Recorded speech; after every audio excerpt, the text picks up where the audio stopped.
Hello everyone, welcome to एक e learning YouTube channel. मैं अभय त्रिपाठी आप सबका स्वागत करता हूं एक ई लर्निंग यूट्यूब चैनल में। आई होप आप सबकी तैयारी बहुत अच्छे से चल रही होगी और हम सब आप सबके लिए क्या कुछ ना कुछ आपकी तैयारी में हेल्प करने के लिए कोई इम्पोर्टेंट टॉपिक और इम्पोर्टेंट वीडियो लेके आ रहे हैं। ठीक है, अभी आप सबकी बहुत सपोर्ट की ज़रूरत है। जैसे जैसे आप सपोर्ट करेंगे तो हमारे कंटेंट, हमारी चीज़ों में, हमारे रिसोर्सेज में काफ़ी हेल्प मिलेगी और इससे आप सबका भी बेनिफिट होगा। हम आप सबके लिए फ्री ऑफ कॉस्ट अच्छी अच्छी चीज़ें लेके आएंगे। जैसा कि अभी आप सबको ये क्लास की पीपीटीज चाहिए, ठीक है, तो पीडीएफ चाहिए, वो हमारे टेलीग्राम ग्रुप में मिल जाएगी। ठीक है, लिंक बायो में आपको गिवन है। ठीक है, अब देखते हैं हम आज की क्लास में किसके बारे में पढ़ेंगे। Learning mathematics at a elementary level. ठीक है, स्टार्टिंग लेवल पे कैसे सीखी जाती है और समझी जाती है, क्या है इसकी विशेषता, उससे रिलेटेड कुछ PYQ जो DSSBPRT में आ चुके हैं। ठीक है, तो उसको करेंगे, तो देखते हैं। ठीक है, आज 10 क्वेश्चन डिस्कस करेंगे। ठीक है, नेक्स्ट चलिए स्टार्ट करते हैं। पहला क्वेश्चन क्या है, what is mean by the pedagogy of mathematics. तो पेडागोजी ऑफ मैथमेटिक्स किससे रिलेटेड है? पेडागोजी ऑफ मैथमेटिक्स रिलेटेड है आपका science of teaching mathematics. Science of teaching mathematics, जो कि आपका ऑप्शन नंबर आपका फर्स्ट है। ठीक है, नेक्स्ट क्वेश्चन पे चलते हैं। ठीक है, बाकी ये सारे ऑप्शन गलत हैं, गलत ऑप्शन पढ़ने का कोई फायदा नहीं, आप सीधा माइंड में रखिए। क्या है? Pedagogy of math is meant by the what? Science of teaching mathematics. ठीक है, नेक्स्ट क्वेश्चन पे चलते हैं आप सबका। ओपन एंडेड क्वेश्चन कैसे होते हैं? ओपन एंडेड क्वेश्चन ऐसे होते हैं कि आप बच्चा उसमें मल्टीपल आंसर दे सके, मल्टीपल अप्रोच से उसको सॉल्व कर सके। तो क्या होगा, आप देखो, औसत निकाले हैं, एवरेज निकाले हैं, तो वो कभी भी आपका क्या होगा, आपका नहीं होगा ओपन एंडेड क्वेश्चन। या ग्रेटेस्ट कॉमन फैक्टर वगैरह निकाल रहे हैं तो आपका नहीं होगा। आपका क्या है, draw a rectangle with the perimeter of 20 centimetre. तो ये आपका क्या हो जाएगा, ये ओपन एंडेड क्वेश्चन है। ठीक है, बच्चे अलग अलग साइज और साइज के बना सकते हैं रेक्टेंगल। ठीक है, जिसका पेरीमीटर ये हो। ठीक है, और कैलकुलेट द एनी नंबर, ठीक है, डिवाइडेड बाय एनी नंबर। तो ये भी ओपन एंडेड क्वेश्चन नहीं होगा। समझ में आया आप सबको? आई होप आप सबको समझ में आ रहा होगा। ठीक है, नेक्स्ट क्वेश्चन पे चलते हैं।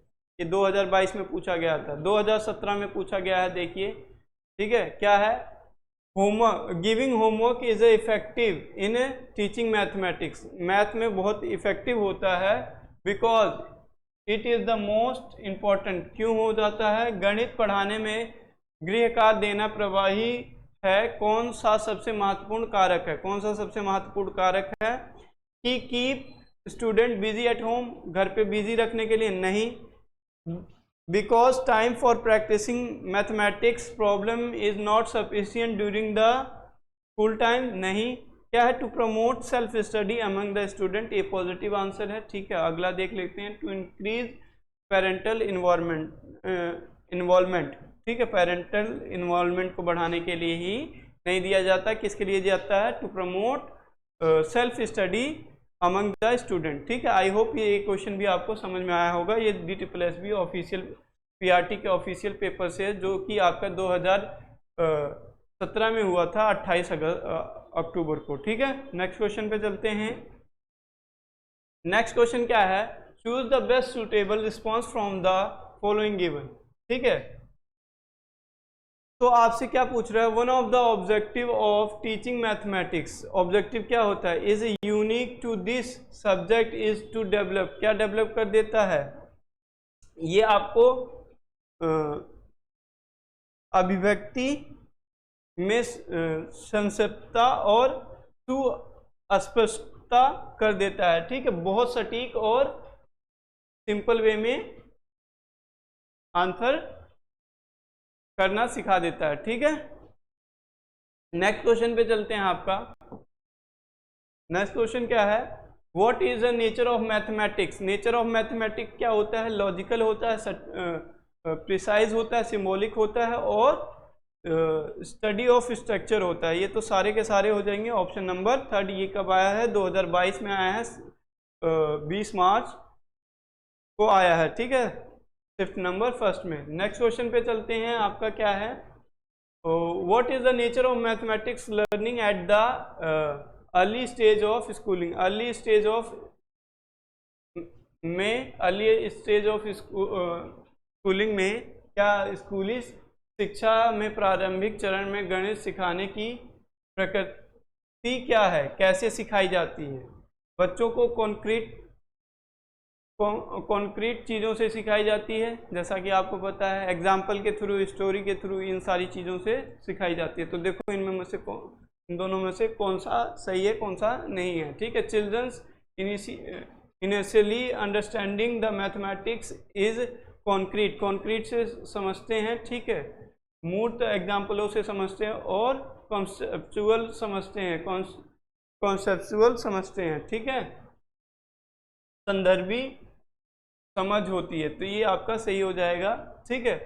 Active manipulation with concrete element lead childrens to construct mathematical concept and process.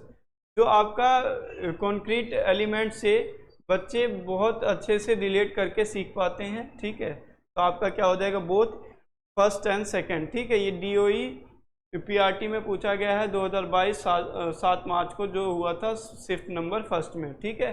Next question पे चलते हैं। आपका कौन सा नया अगला क्वेश्चन कौन सा है? ये देखिए 2018 में पूछा गया है, ठीक है। क्या पूछा गया है? To remove the weakness of present day mathematics education at mathematics laboratory can be best place, ठीक है।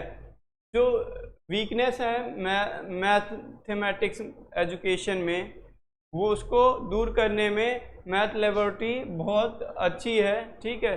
ये क्यों है उसका एग्जाम्पल बताना है, ठीक है। Do you feel about the statement is correct? क्या आप फील करते हो कि ये स्टेटमेंट करेक्ट है? इफ यू फील, अगर आप फील करते हो तो आपको क्या करना है? देन से आपको बताना है कि क्यों है, ठीक है। तो lab setup can provide scope for greater involvement of both and mind hand which facilitate cognitive, ठीक है। तो आपका ये ऑप्शन नंबर सही है, ठीक है। Every school is trying to establish a mathematics laboratory in a school. तो ये स्कूल में लेबोरेटरी ट्राई कर रहे हैं, बट इसमें वीकनेस को दूर करने में क्या हेल्प मिलेगी ये नहीं बताया गया है, तो ठीक है। तो इसलिए ये आपका गलत हो जाएगा। Students are passive learner and they enjoy learning in the mathematics laboratory. Passive learner नहीं होते हैं, एक्टिव लर्नर भी होते हैं बच्चे, ठीक है। फिर आपका क्या है? Mathematics is a very difficult subject. कोई भी सब्जेक्ट डिफिकल्ट नहीं होता है, ठीक है, ठीक है। तो इस वजह से ये ऑप्शन आपका गलत हो जाएगा। ऑप्शन नंबर फर्स्ट ही आपका करेक्ट रहेगा। नेक्स्ट क्वेश्चन पे चलते हैं, क्वेश्चन नंबर 8। उसके बाद 2 क्वेश्चन और करेंगे हम आज। Which category does this specification to build a structure और पैटर्न फ्रॉम डाइवर्स एलिमेंट, ठीक है। विभिन्न तत्वों में से एक रचना या स्वरूप बनाने का विनिर्देशन किस श्रेणी में आता है? किस श्रेणी में आता है? वो क्रिएटिंग में आता है, निर्माण करने में आता है, ठीक है। आप किसी चीज़ को स्पेसिफिकिंग बिल्ड कर रहे हो स्ट्रक्चर में और पैटर्न में, तो वो किस में आएगा? आपका निर्माण करना में आता है, ना कि एनालाइजिंग, ठीक है। आप कोई एनालाइज नहीं कर रहे हो, कुछ याद नहीं कर रहे हो, या किसी चीज़ का मूल्यांकन नहीं कर रहे हो, ठीक है। नेक्स्ट क्वेश्चन पे चलते हैं। आपका 9th क्वेश्चन जो है हमारा, 9th क्वेश्चन क्या कहता है? 9th क्वेश्चन ये कहता है when should one start teaching mathematics? कब स्टार्ट कर देनी चाहिए? फ्रॉम प्राइमरी लेवल या लोअर प्राइमरी लेवल से, फ्रॉम प्री प्राइमरी लेवल से, या फ्रॉम अपर प्राइमरी लेवल से? तो कब स्टार्ट कर देना चाहिए? फ्रॉम प्री प्राइमरी लेवल से, तो आपका ये ऑप्शन सही हो जाएगा। ये कब आया था? आपका 2018 में आया था, ठीक है। नेक्स्ट क्वेश्चन पे चलते हैं, जो कि आज का हमारा आखिरी क्वेश्चन होगा। Which of the following is slash and are the set of mathematical concepts that are required in all subjects and are also included in mathematics are called also included mathematics curriculum at elementary school level। तो operation on numbers and numbers, ठीक है। ये 10वां question typing error है यहाँ पे, ठीक है, कुछ तो बाद में डिस्कस कर लेंगे। इसकी जगह हम 11th क्वेश्चन को कर लेते हैं। हमने कहा था 10 क्वेश्चन आज हम डिस्कस करेंगे। विच of the following example can help student in connecting their knowledge with the life outside the school. Life outside the school में कनेक्ट करने में कौन सा है? गोइंग मार्केट, मार्केट जा रहा है with their parents and observing participating in the way of buying and selling of the goods, ठीक है। पार्टिसिपेट कर रहा है किसमें? Buying and selling of the goods and also understanding the approach of buyer and seller. तो ये knowledge with the life of outside the school है, बिल्कुल है। और एक frog climb 60 metre on a pole in a day and दिन में 60 metre ऊपर चढ़ जाता है, स्लाइड बैक 50 मीटर नीचे चला जाता है रात में। अगर if the pole is 100 metre high, 100 metre ऊंचाई पे है, तो how many days the frog will take to climb on the top. Top पे पहुंचने में कितना टाइम लेगा? तो ये भी आपका रियल लाइफ से रिलेटेड है। तो आपका क्या हो जाएगा? ऑप्शन नंबर डी, बोथ, ठीक है। Thank you very much. I hope आप सबको ये समझ में आया होगा, ठीक है। और इसका पीडीएफ अगर आपको चाहिए तो हमारे टेलीग्राम ग्रुप को ज्वाइन कर लीजिए, और वहाँ पे क्लास के नीचे, क्लास लिंक के नीचे पीडीएफ आपको मिल जाएगी। Thank you very much watching this, और अपना सपोर्ट बनाए रखिए, और अपने दोस्तों को, भाइयों को, जो भी DSSB की तैयारी कर रहे हैं, PRT की, उनके पास शेयर कर दीजिए, ठीक है। उन सब के लिए बहुत ज़्यादा हेल्पफुल रहेगी, ठीक है, हेल्पफुल रहेगा ये चैनल, ठीक है। Thank you very much for watching me.